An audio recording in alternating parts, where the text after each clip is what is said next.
Well, you all seem really eager for these videos to continue, huh? Well, it's okay, because I'm happy to oblige. So, we've already looked at all version differences in generations 1 and 2, so do you know what that means? It's time to move on to Hoenn. So that means that we're going to be taking a look at all of the version differences in Pokemon Ruby, Sapphire, and Emerald. Now, I've been super excited to make this video because these were probably the games that I played the most when I was little. So I really hope that you enjoy watching this video as much as I enjoyed making it. So we're going to be comparing Pokemon Ruby and Sapphire, and then both of them to Emerald. So let's begin! So of course, the first version difference comes with the intros. For the most part, the intros are the same but with very subtle differences. In Ruby, the main character is cycling with a forest in the background, and in Sapphire you can see the ocean instead. Which is pretty fitting considering Ruby and Sapphire's themes of land and sea respectively. In Ruby, Latios swoops past the player, whilst in Sapphire it's Latias, which also makes sense with them being exclusive to those versions. The only other difference in the intro would of course be the title screen featuring Groudon or Kyogre depending on the version.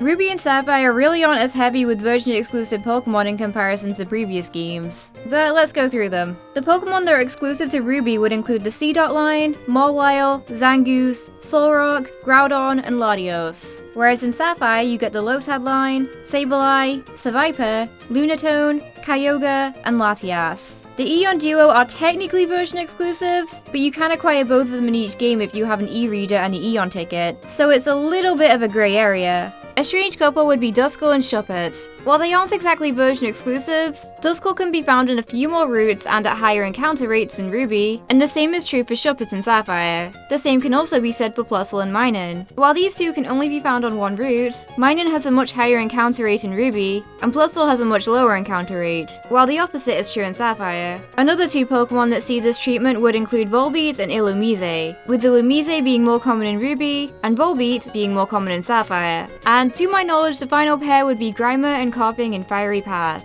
with Kopping having a higher encounter rate in Ruby, and Grimer having a higher encounter rate in Sapphire. Ruby and Sapphire were the first pair of games in the series to have major version differences outside of obtainable Pokemon. The roles of the two villainous teams, Team Aqua and Magma, are completely different in each game, though the story is pretty much the same no matter what version you get. The villainous team is trying to take control of a legendary Pokemon in order to alter the landscape and create their perfect world. But of course in Sapphire, Team Aqua takes on this role, trying to use Kyogre to expand the oceans, giving aquatic Pokemon a larger habitat, which is their vision of a perfect world, which Team Magma opposed and tried to stop, whereas in Ruby the roles are reversed. Team Magma tried to take control of Groudon to expand the land, while this time Team Aqua are the ones on the sidelines opposing their plans. Another minor change regarding these teams would be the fact that the Lilycope hideout looks different in each version, clearly designed to represent which team resides there. But that's about it for Ruby and Sapphire, so let's roll on with Emerald. So, there's a much bigger difference with the intro this time. The beginning is pretty similar, with the player riding their bike. The background this time is the same as the one from Pokemon Ruby. Additions would include Torchic, Volbeat, and Manectric's team following the main character, and Flygon replaces Latios or Latias as a Pokemon flying overhead. The following scene has been completely changed to one featuring the Weather Trio, to better reflect the changes made to the main story.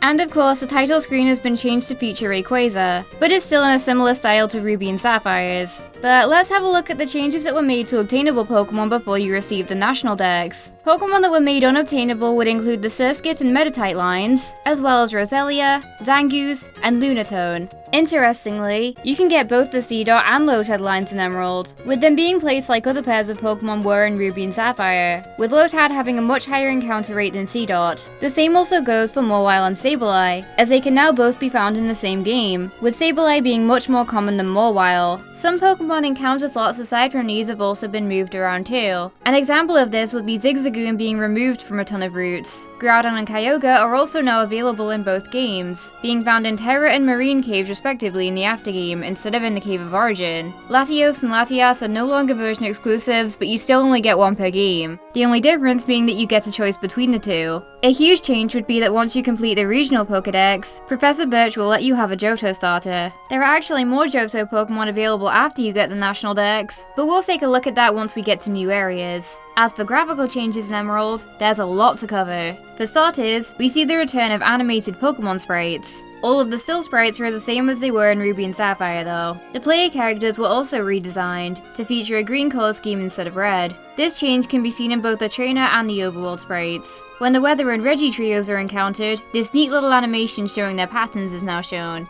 A lot of areas were also redesigned. Seriously, there are so many tiny components that were redesigned, it's crazy. From water to rocks to trees, flowers, roofs, windows, ground, cave floors, there's so much, it's insane. If I listed every single area that looks different, I'd be here all day, simply because of how many components were changed. Nearly every area looks slightly different than it did in Ruby and Sapphire, so I'll be covering some of the areas where things were changed most of all. Rustboro City received a real makeover, with its colors in Emerald being much lighter than in Ruby and Sapphire. Now, you wouldn't really be able to tell here because of the fog anyway, but once you remove the fog, you can see how drastically different Rust Surf Tunnel looked from Ruby and Sapphire to Emerald. And I must say thank goodness, because Ruby and Sapphire's version really is an eyesore. Not that I have a problem with the color green or anything, but this color scheme looks like it belongs in Gen 2, not Gen 3. A route that received significant change would be Route 113. The patches of soil were made smaller, the rocks have slight design changes, and there have been a few more trees added.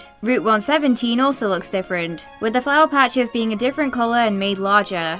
Jagged Pass was changed too, likely to accommodate the entrance to an area that we'll cover in more detail later. Route 118 had large areas of rock removed and replaced with trees. And Moss Deep Space Center was also completely redesigned. Shoal Cave is also a lot darker in color. Room 4 of Seafloor Cavern also looks completely different for some reason. The last place we're going to look at would be the Cave of Origin, which now only has 3 floors, in comparison to Ruby and Sapphire's 6. Now, bear in mind that this is only a small portion of the changes that were made to areas, but I'm sure that by now you get the idea. But so far, we've only really looked at the areas where the already existing features were changed. Now we're going to take a look at places that had entirely new things added, as well as new areas that can only be accessed in Emerald. Route 111 has the addition of the Trainer Hill, which is just another battling facility at face value, but I'll talk about it in more detail once I eventually get onto Generation 3 regional differences. Instead of finding the root and claw fossils at the top of Route 111, you now find them in the newly added Mirage Tower on the same route.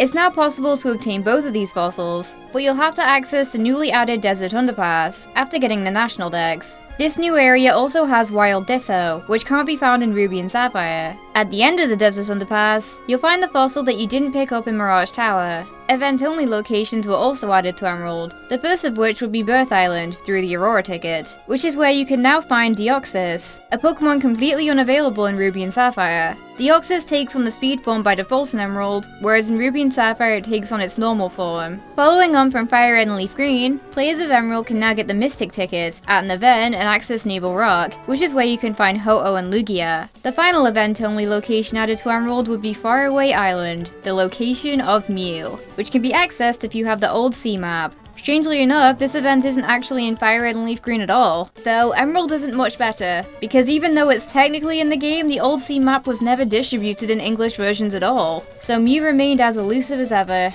Altering Cave from Fire Red and Leaf Green is also a new addition to the Hoenn region, being found on Route 103 after the player enters the Hall of Fame. Altering Cave was fully planned to be used as a spot to feature Pokemon that couldn't be found elsewhere through Mystery Gift at events. Well, at least that was the plan for Fire Red and Leaf Green, but it was never made use of. So this cave will forever remain the domain of Zubat. What confuses me is that in Emerald, they made all the Pokemon planned for Altering Cave available in different areas, but they still decided to put it in the game, when at that point it was clear it wasn't going to be used at all. But let's see where these Pokemon actually were made available. In Emerald, after you receive the National Pokedex, the new areas 5 and 6 of the Safari Zone are made accessible, which are home to Pokemon that you couldn't find in Ruby and Sapphire. Area 5 contains Hoothoot, Spinarak, Mareep, Sunkern, Gligar, Snubbull, Stantler, as well as the Wooper and Remoraid lines. Area 6 has Hoothoot, Leddyba, Apom, Sunkern, Pineco, Teddiursa, Houndour, Miltank, and Shuckle. Another noticeable change would be the replacement of all of the contest halls, except for Lilycoves, were replaced by Battle Tents. Battle Tents are actually practiced for the newly added Battle Frontier, which is in the same location as the Battle Tower was in Ruby and Sapphire. Scott, a new character who follows you around during the main story, owns the Battle Frontier, and will invite you when you become champion. The Battle Frontier has 7 facilities, being the Battle Tower, Palace, Factory, Pyramid, Dome, Arena, and Pike. Each facility has a frontier brain, which is kind of like a gym leader, except they're much more challenging to get to. These would include Salon Maiden Annabelle, Palace Maven Spencer, Factory Head Nolan, Pyramid King Brandon, Dome Ace Tucker, Arena Tycoon Greta, and Pike Queen Lucy. When you beat each frontier brain once, you receive a silver symbol, and if you beat them twice, you get a gold symbol. Scott will also give you special items as you win more battles and earn more symbols. By clearing rounds of each facility, you earn battle points, or BP. You can exchange BP for secret base items that can't be found anywhere else, and other useful items. There are also 3 Pokemon available here that you can't find in Ruby and Sapphire. These Pokemon would be Smeargle, which can be found in the newly added Artisan Cave, along with stat boosting items. The second would be Sudowoodo, which can be awakened with the Whalem Pale close to the Battle Palace. And the last would be Meowth, which can be obtained through a trade for a Skitty. And naturally, other in-game trades would change from what they were in Ruby and Sapphire. Another area that received a new addition would be this area in Jagged Pass, which we did touch on a little earlier, but to explain what this is, we'll have to go through the changes made to the main story. Emerald's story in relation to the evil teams is pretty much a mix of Ruby and Sapphire's. Team Aqua and Magma now share the whole evil team spotlight. They both try and control the legendary Pokemon to achieve the goals set in the first game. Like in Sapphire, Team Aqua are causing trouble in Petalburg Woods, as well as Oceanic Museum, Mount Pyre, the Lily Cove Hideout, and finally Seafloor Cavern when trying to awaken Kyogre. Like in Ruby, Team Magma caused trouble at Mount Chimney, and a new area that they appear would be the Moss Deep Space Center,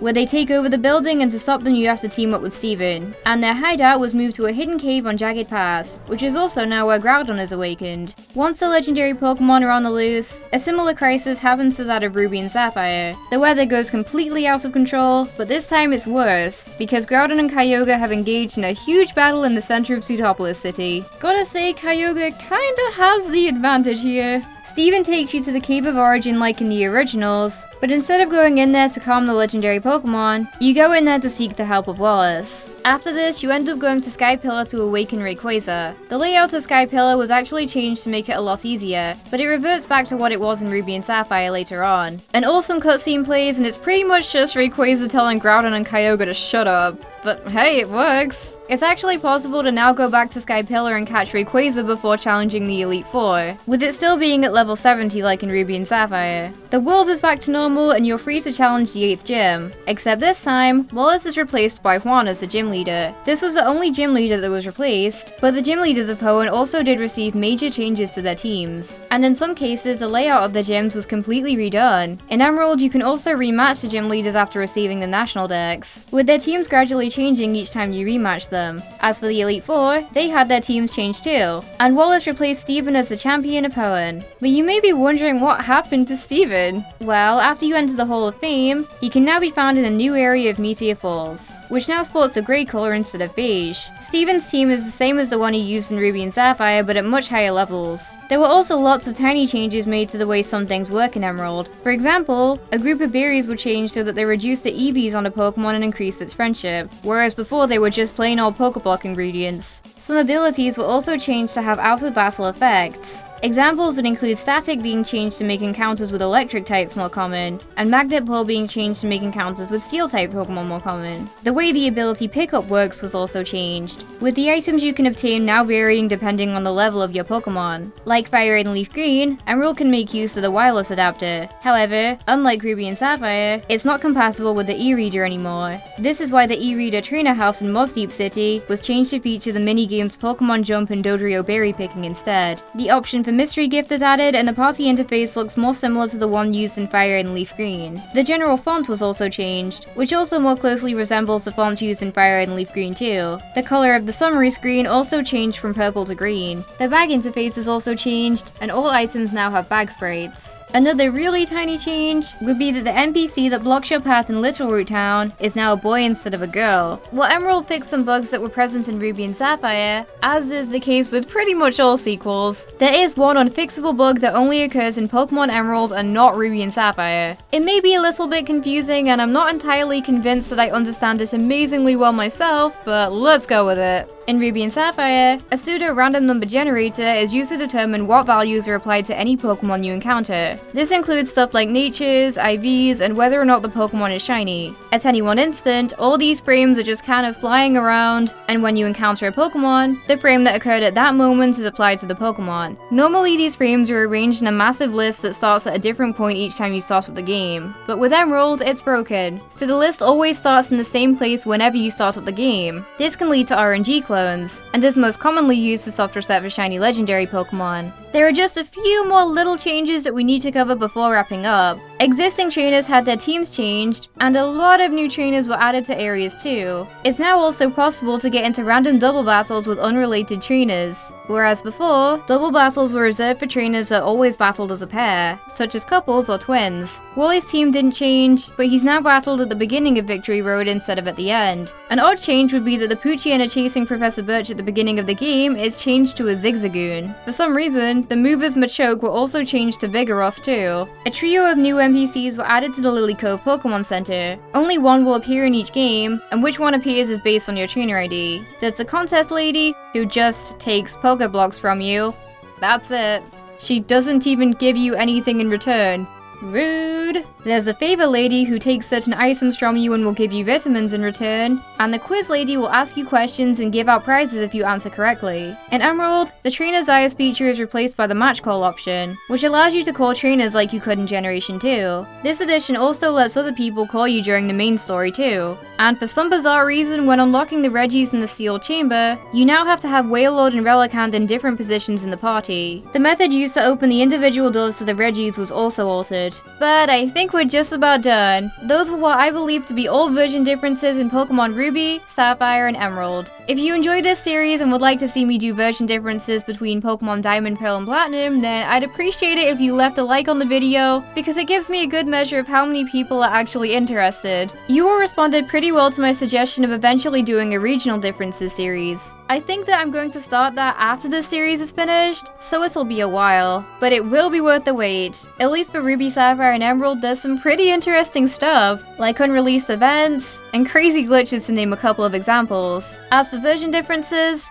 I'll likely start research on Diamond, Pearl, and Platinum next, but it could also be about Fire and Leaf Green, if I can think of a good way to structure the video. I don't know if I should compare them to Red and Blue, or each other, because there are a decent amount of differences that weren't present in the originals. I really don't know how I should fit remakes into this series, so if I can't think of what to do, then I'll probably just move on to Generation 4. But with that said, that just about wraps up this video. Please do check out the first two installments in this series, being version differences in the Generation 1 and 2 games. But that's all for now from me, and I'll see you next time. Bye!